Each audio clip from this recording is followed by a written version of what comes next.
एक ऐसी मूवी जिसे बहुत अंडररेटेड माना जाता है, लेकिन इसकी चर्चा हर जगह रहती है और जब भी बात होती है बेस्ट इंडियन मूवीज की तो इसका नाम जरूर आता है। मूवी का नाम है तुम्बाड़। तो मूवी की शुरुआत में हम देखते हैं कि विनायक नाम का एक आदमी अपने बेटे पांडुरंग को पूर्ति की देवी की कहानी सुना रहा होता है। पूर्ति की देवी अंतहीन अनाज और सोने का प्रतीक है और ये पृथ्वी देवी की कोख है। जब ब्रह्मांड की शुरुआत हुई तो देवी ने इसी कोख से 16 करोड़ देवी देवताओं को जन्म दिया, पर देवी को सबसे ज्यादा प्यार था अपनी पहली संतान से, हस्तर से। पर आज किसी भी देव पुराण में ढूंढो तो उसका नाम नहीं मिलेगा, क्योंकि उसे देवी का सारा सोना और अनाज पाना था। सोना तो उसने मनमानी से उठा लिया, पर जैसे ही वो अनाज की ओर बढ़ा बाकी देवताओं ने उस पर प्रहार करना शुरू कर दिया। देवताओं के हर वार से वो तिनकों में बिखरता चला गया। इससे पहले कि वो ब्रह्मांड की धूल में हमेशा के लिए मिल जाता, देवी ने उसे बचा लिया। पर उसे बचाने की एक शर्त थी कि उसे कोई नहीं पूजेगा और उसका नाम हमेशा के लिए भुला दिया जाएगा। कई युग बीत गए, हस्तर अपनी माँ की कोख में सोता रहा, पर एक दिन हमारे ही पूर्वजों ने उसे याद किया और उसके नाम का मंदिर बना दिया। कहते हैं उस दिन से देवताओं का क्रोध तुम्बाड़ पर बारिश बनकर बरस रहा है। अब हमें 1918 का समय दिखाया जाता है, जहां हम विनायक की मां को देखते हैं, जो कि एक अमीर आदमी की नौकरानी थी। आदमी को सब सरकार कहकर पुकारते थे और मां उसकी कामुक इच्छाओं की भी पूर्ति करती थी, इस उम्मीद में कि वो उसे सोने की मुद्रा देगा जो कि हस्तर की मूर्ति पर रखा था। पर सरकार का कहना था कि ऐसे नहीं मिलेगा, कमाना पड़ता है। उधर घर पर विनायक और उसका भाई सदाशिव परेशान थे कि माँ नहीं है तो दादी को खाना कौन खिलाएगा। विनायक दादी के लिए खाना बनाता है, लेकिन खुद देने जाने के बजाय सदाशिव को भेजता है। सदाशिव दरवाजे के बाहर पहुंचा ही था कि तभी माँ आ जाती हैं और दोनों को खूब डांट लगाती हैं। फिर वो खाना बनाती हैं और दादी के कमरे में जाती हैं। यहाँ हमें देखने मिलता है कि दादी आम इंसानों की तरह नहीं है, बल्कि एक शैतान की तरह है। उनके शरीर का मांस सड़ चुका है और वो कई सालों से जी रही हैं ऐसे ही एक कमरे में पड़े पड़े। इसीलिए उनको लेकर सबके मन में खौफ था, क्योंकि वो थी ही इतनी डरावनी कि कोई भी उनके पास न जाए और हर वक्त उन्हें सुला कर रखा जाता था। विनायक और माँ के बीच की बातचीत से पता चलता है कि विनायक को भी सोने की मुद्रा चाहिए और सरकार उनका पिता है। एक तरह से विनायक और सदाशिव सरकार के नाजायज बेटे थे। वो बूढ़ी दादी सरकार की दादी थी, जिसका ख्याल रखने का जिम्मा सरकार ने इन्हें दिया, क्योंकि कोई और उनका ख्याल रखने को तैयार नहीं था। दादी जाग उठती हैं और कहती हैं, मुझे खजाना नहीं चाहिए, मुझे जानने दो। तो माँ डर डर कर उनके पास जाकर कहती हैं कि सो जा, वरना हस्तर आ जाएगा। इतना बोलते ही दादी तुरंत सो जाती हैं। खबर आती है कि सरकार अब नहीं रहा, तो माँ कहती हैं कि यहाँ रहने का कोई मतलब नहीं, अब हम तुम्बाड़ छोड़कर पुणे निकलेंगे। विनायक कहता है कि महल में कहीं कोई खजाना छुपा हुआ है, उसे ढूंढते हैं ना। माँ कहती हैं कि सरकार पूरी जिंदगी ढूंढता रहा, उसे कहीं नहीं मिला और पुरखों की सारी कमाई भी उड़ा दी, तो अब कुछ नहीं बचा वहाँ। विनायक कहता है कि ये बुढ़िया सरकार की दादी है, तो उससे पूछे क्या। तो माँ कहती है कि हिम्मत है तो जाओ खुद ही पूछ लो जाके। ये सब चल ही रहा था कि तभी अचानक पेड़ से नीचे गिरने की वजह से सदाशिव बुरी तरह से घायल हो जाता है। माँ सदाशिव को लेकर तुरंत भागती हैं अस्पताल की ओर और विनायक से कहती हैं कि आज बुढ़िया को तुम्हें ही खाना खिलाना होगा। अगर वो उठ गई तो कहना सो जा, वरना हस्तर आ जाएगा। वो तुरंत सो जाएगी। रास्ते में ही सदाशिव की मौत हो जाती है, तो माँ महल की ओर चली जाती हैं, जहाँ सरकार रहता था। विनायक खाना बनाने की कोशिश करता है, पर सब सामान अपने ऊपर गिरा लेता है और तभी दादी भूख के मारे जाग जाती हैं। दादी कहती हैं कि खजाना चाहिए क्या। तो विनायक दरवाजा खोल के उनसे पूछने चला जाता है कि कहाँ छुपा है खजाना। दादी कहती हैं, पहले खाना दो, भूख लगी है, वरना मैं तुम्हें ही खा जाऊंगी।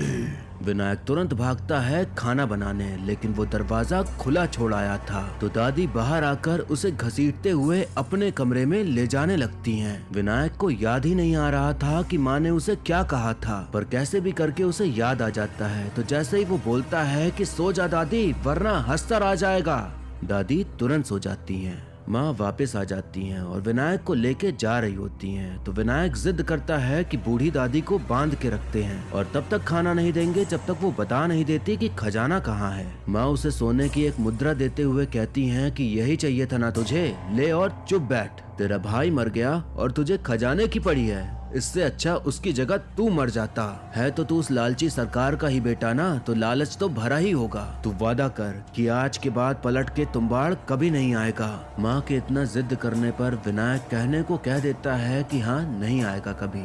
अब कहानी यहाँ से 15 साल आगे बढ़ती है, जहाँ हम देखते हैं कि विनायक वापस आया है अपने तुम्बाड़ वाले घर पता लगाने खजाने का। वो अपने घर जाता है तो दादी उसे अब भी जिंदा मिलती हैं, लेकिन बहुत ही बदतर हालत में। उनका दिल बाहर ही धड़क रहा था और धड़ जमीन में घुस गया था और शरीर के बीच से पेड़ उगाया था। विनायक पूछता है कि दादा के मरने के बाद तुम्हें सती पे क्यों नहीं बिठाया? तो दादी बताती हैं कि उन्हें मेरी जरूरत थी, कुएं में उतरने में सबसे तेज थी मैं, तुम वहां मत जाना, इस श्राप से बाहर निकलो, इसका अंत मुझसे हुआ था, इसे फिर से शुरू मत करो। विनायक कहता है कि खजाना कहाँ है मुझे बताओ, उसमें से आधा हिस्सा तुम्हारा होगा। तो दादी कहती हैं कि मुझे खजाना नहीं चाहिए, मुक्ति चाहिए, तुम आग में मुझे जलाकर मुझे मुक्ति दे दो, वहाँ नहीं जाना तेरे हाथ में है, उसके बाद तेरे हाथ में कुछ नहीं रहेगा। विरासत में मिली हर चीज पर दावा नहीं करना चाहिए। विनायक कहता है कि मैं नहीं करूंगा तो कोई और कर लेगा। तो दादी कहती हैं कि लालची है तू। तो विनायक कहता है कि यही तो एक गुण है मुझ में। वो दादी को मुक्ति देकर पहुंच जाता है महल में खजाना ढूंढने। महल में कुआं था जिससे नीचे उतर के विनायक महीनों तक एक सुरंग खोदते रहता है और फिर उसे मिलता है एक बक्से जैसा कुछ, जिसे देख के वो बड़ा खुश होता है।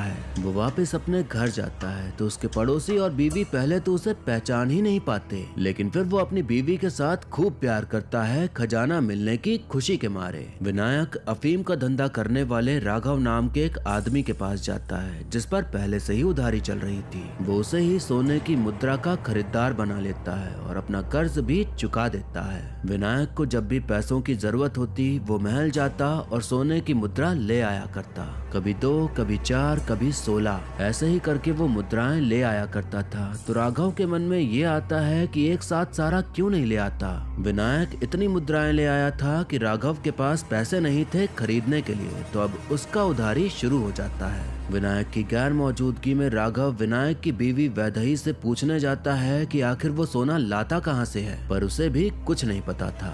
तभी वहाँ विनायक आ जाता है तो वो समझ जाता है कि राघव के मन में कुछ ज्यादा ही सवाल चलने लगे हैं। विनायक पहले बस से तुम्बाड़ जाता था, पर अब पैसे आने के बाद उसने 2 पहिया ले लिया और अब उसी से जाता था मस्त खजाना लेने। विनायक को एक बेटा होता है और अब तो वो बिल्कुल सरकार की जिंदगी जीने लगा था, यानी कि ऐशो आराम की जिंदगी जैसे अमीर लोग जीते हैं। राघव विनायक के पास एक लड़की लेकर आता है और कहता है कि इसे अपने घर की नौकरानी बना लो और मेरा उधार चुकता कर दो, ये मेरी हवस की आग को बुझाएगी। यही सोचकर विनायक उसे रख लेता है। रात होने पर वो लड़की विनायक को रिझाते हुए अपने पास बुला लेती है। लड़की को विनायक के पास बहुत पैसे दिखते हैं तो पैसे के बदले वो एक राज की बात बताती है कि राघव ने मुझे इसलिए यहाँ छोड़ा ताकि तुम्हें 2 दिन तक अपने साथ व्यस्त रखूं। हमें देखने मिलता है कि राघव पहुंच चुका है महल के बाहर। उसे पता था कि विनायक यहीं आता है, पर यह नहीं पता था कि वो सोना कहां से निकालता है। विनायक भी वहां पहुंच जाता है और उसे पता है कि राघव यहीं है, पर फिर भी वो सोना निकालने की प्रक्रिया शुरू करता है जानबूझकर राघव को दिखाने के लिए।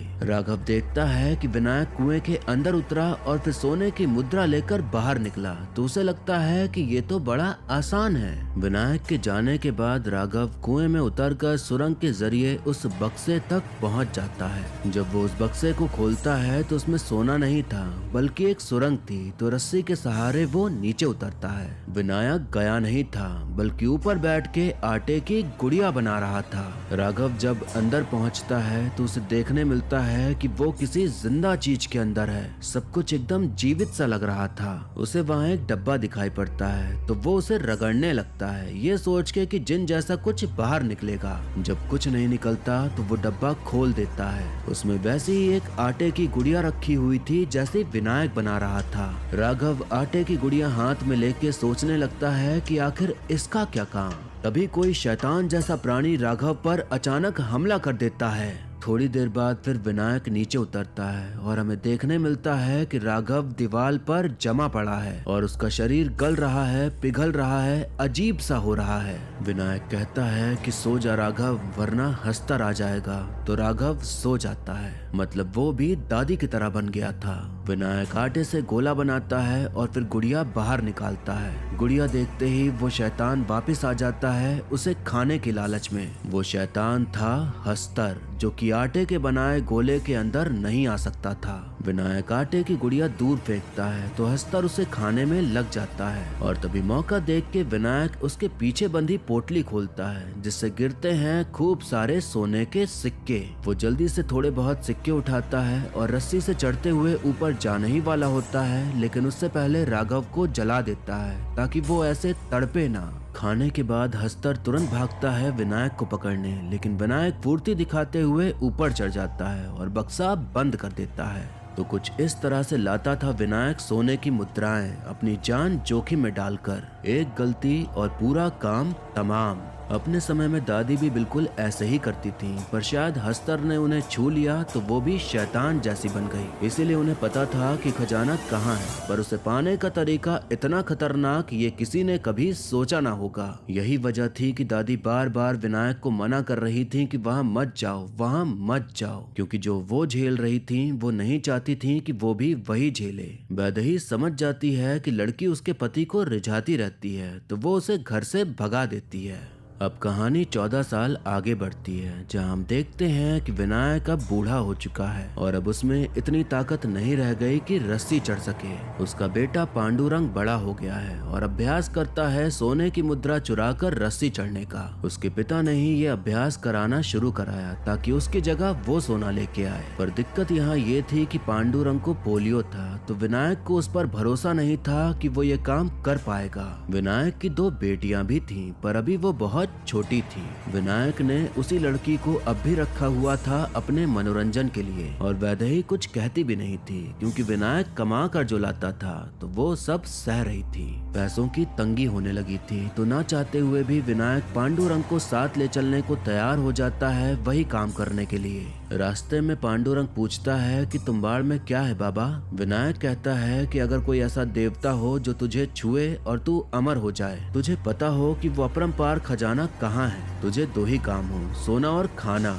तू ऐसा चाहेगा? पांडुरंग कहता है कि ऐसा कौन नहीं चाहेगा। विनायक कहता है जिसे मालूम हो ये वरदान नहीं, मौत से भी भयंकर श्राप है। विनायक जहां अंदर जाता था वो देवी की कोख थी जिसमें हस्तर रहता था। हस्तर ने सोने को तो कब्जा लिया था पर अनाज पर कब्जा ना कर पाया, तो इसीलिए वो कई सालों से भूखा था। आटे की गुड़िया मिलते ही वो उसी पर टूट पड़ता था। वो आटे के बने गोले के अंदर नहीं आ पाता था क्योंकि वो अनाज नहीं चुरा पाया था, इसलिए उसे आटे की भूख भी है और डर भी। विनायक अभ्यास के लिए उसे देवी की कोख में ले जाता है, तो पांडुरंग पूछता है कि हस्तर कब आएगा। विनायक कहता है जब आटे की गुड़िया लाओ तभी आता है। पांडुरंग अपनी कमीज से आटे की गुड़िया निकालते हुए कहता है कि मैं तो ले आया। आटे की गुड़िया देखते ही हस्तर तुरंत आ जाता है, तो वो दोनों भाग खड़े होते हैं। पांडुरंग मौका देख खतरा मोल लेते हुए 2-4 मुद्रा चुराने में कामयाब हो जाता है। विनायक उसको अच्छे से धोता है कि जब मना किया तो आटे की गुड़िया लेके क्यों गया, पर जो सिक्के लेके वो आया था वो रख लेता है। एक सिक्का उसे दे देता है पहली कमाई के तौर पर।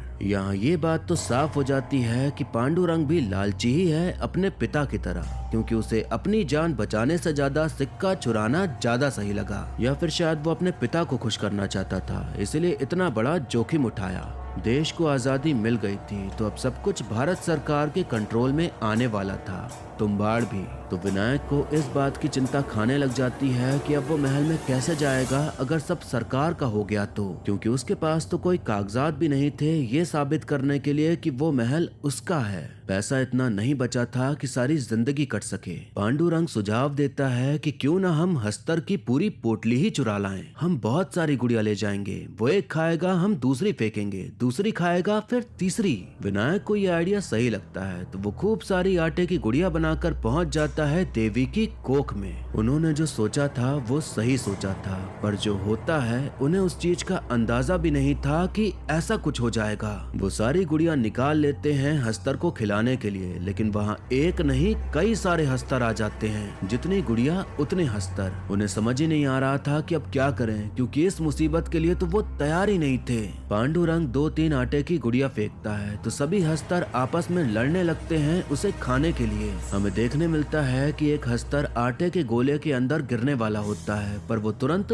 भस्म हो जाता है। विनायक सोचता है कि अब बस एक ही रास्ता है। वो सारी गुड़िया अपने शरीर पर बांध लेता है और रस्सी से ऊपर चढ़ने लगता है ताकि सारे हस्तर उसके पीछे आएं। विनायक ने बक्से के बाहर भी आटे का गोला बना दिया था ताकि कोई भी हस्तर बाहर आने की कोशिश करे तो मारा जाए। गोला पूरी तरह से सुरक्षा नहीं देता था। ऐसा नहीं था कि गोला बना दिया और ऊपर के छेद तक सुरक्षित हो गए, बल्कि वो एक सीमित ऊंचाई तक ही सुरक्षा देता था। विनायक बाहर निकल जाता है तो हस्तर भी बाहर जाने की कोशिश करते हैं, पर सभी मारे जाते हैं।